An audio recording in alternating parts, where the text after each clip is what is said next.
Hi friends, எல்லாரும் எப்படி இருக்கீங்க? இன்னைக்கு நம்ம மும்பை ஃபேமஸ் ஸ்ட்ரீட் ஃபுட் வடா பாவ் எப்படி செய்கிறதுன்னு தான் பார்க்க போகிறோம். இப்போ இந்த ரெசிபி பண்ணுறதுக்கு கடாயை ஸ்டவ்வில் ஹீட் பண்ணிவிட்டு அதில் 3 டீஸ்பூன் அளவு எண்ணெய் சேர்த்துக்கலாம். எண்ணெய் நல்லா சூடானதும் 1/2 டீஸ்பூன் கடுகு. அந்த கடுகு நல்லா பொரிஞ்சு வந்ததும் ஒரு சின்ன துண்டு இஞ்சி சின்ன சின்னதாக சாப் பண்ணி வச்சுருக்கேன், அதையும் எண்ணெயில் சேர்த்துக்கலாம். 5 பல் பூண்டு சின்ன சின்னதாக நறுக்கி வச்சுருக்கேன், அதையும் சேர்த்துக்கலாம். 2 பச்சை மிளகா, ஒரு கொத்து கருவேப்பிலை சின்ன சின்னதாக சாப் பண்ணி வச்சுருக்கேன், அதையும் சேர்த்துட்டு மல்லி விதை 1/2 டீஸ்பூன் அளவு க்ரஷ் பண்ணி எடுத்து வச்சுருக்கேன், அதையும் சேர்த்துட்டு நல்லா எண்ணெயில் வதக்கி விடலாம்.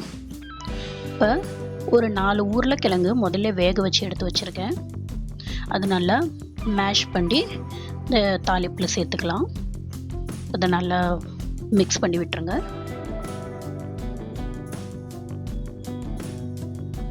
தேவையான அளவு உப்பு சேர்த்துக்கலாம். 1/2 டீஸ்பூன் அளவு மஞ்சத்தூள் சேர்த்துக்கணும். இப்போ அந்த உப்பு நல்லா ஈவனாக எல்லா சைடும் ஸ்ப்ரெட் ஆகணும், நல்லா மிக்ஸ் பண்ணி விடுங்க.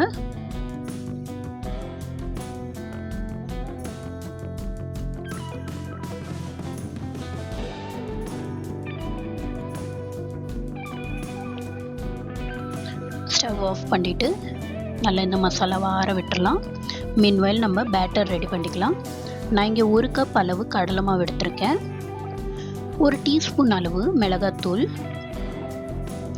தேவையான அளவு உப்பு, 1/4 டீஸ்பூன் சீரகம், 1/4 டீஸ்பூன் பெருங்காயத்தூள். இது எல்லாத்தையும் நல்லா மிக்ஸ் பண்ணி விட்டுருங்க. கொஞ்சம் கொஞ்சமாக தண்ணி சேர்த்துட்டு நல்ல இந்த திக் பேட்டரை ரெடி பண்ணிக்கலாம்.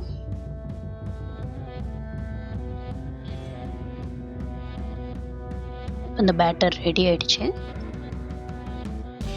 அந்த மசாலாவை நல்லா உருண்டை பிடிச்சி இந்த மாதிரி எடுத்து வச்சுக்கணும். இந்த உருளைக்கிழங்கு வடையை நம்ம பொரித்து எடுத்துக்கலாம். தேவையான அளவு எண்ணெய் சேர்த்துட்டு கடாயில் அதை நல்லா ஹீட் பண்ணிக்கலாம். எண்ணெய் நல்லா சூடானதும் அந்த உருளைக்கிழங்கை பேட்டரில் நல்லா டிப் பண்ணி எண்ணெயில் போட்டு பொரித்து எடுத்துக்கலாம்.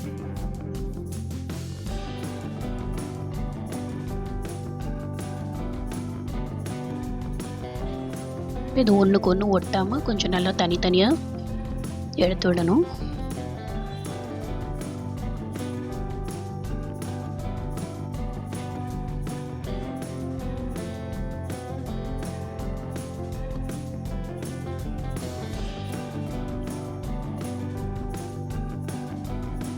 நல்லா கொஞ்சம் திருப்பி போட்டு அதை வேக வச்சு எடுத்துக்கணும். ரொம்ப அதிகமாக குக் பண்ணணும்னு அவசியம் இல்லை, ஏன்னா உருளைக்கிழங்கு ஏற்கனவே நம்ம வேக வச்சு எடுத்து வச்சுருக்கோம். இந்த மேலே கோட் பண்ணியிருக்க அந்த மாவு மட்டும் நல்லா ஃபுல்லாக குக் ஆகணும்.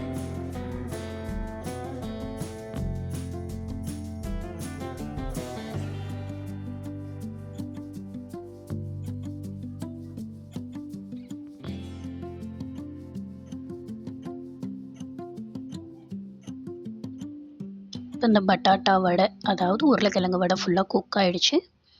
இப்போ இதை எடுத்துடலாம்.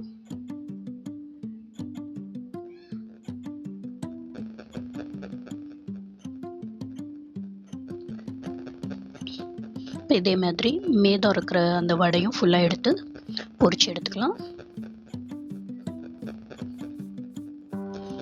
லாஸ்ட்டாக கொஞ்சம் மாவில் இந்த மாதிரி கையில் எடுத்துக்கிட்டு நம்மளுக்கு கொஞ்சம் பஜ்ஜி தூள் வேணும், அதில் வச்சு சாப்பிட்றதுக்கு ரொம்பவே டேஸ்ட்டாக இருக்கும். இப்போ கடையிலலாம் பார்த்திங்கன்னா அந்த தூள் வச்சு கொடுப்பாங்க சாப்பிட. ஸோ அது நம்ம இந்த மாதிரி கையில் எடுத்து கொஞ்சம் கொஞ்சமாக இப்படி புழிஞ்சு விட்டு பொரிச்சு எடுத்துக்க போகிறோம்.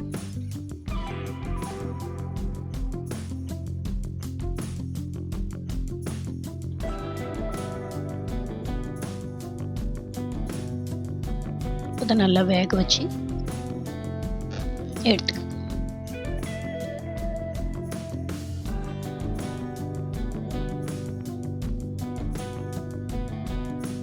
இது ஃபுல்லாக குக் ஆகிடுச்சு, எடுத்துடலாம். அதே எண்ணெயில் நம்ம பச்சை மிளகா பொரித்து எடுத்துக்க போகிறோம். வடை பாவுக்கு இந்த பொரித்து வச்ச பச்சை மிளகா ரொம்ப சூப்பராக இருக்கும்.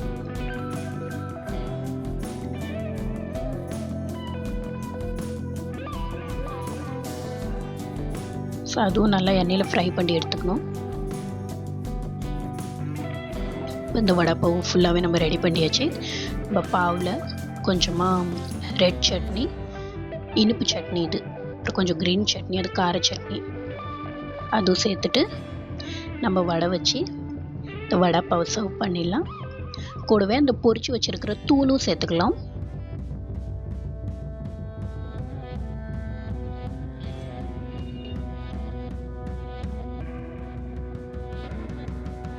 அவ்வளோதாங்க, சூப்பரான வடைப்பாவு ரெடி ஆகிடுச்சு.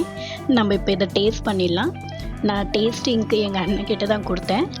அவர் இப்போ டேஸ்ட் பண்ணிவிட்டு எப்படி இருக்குன்னு சொல்லுவார்.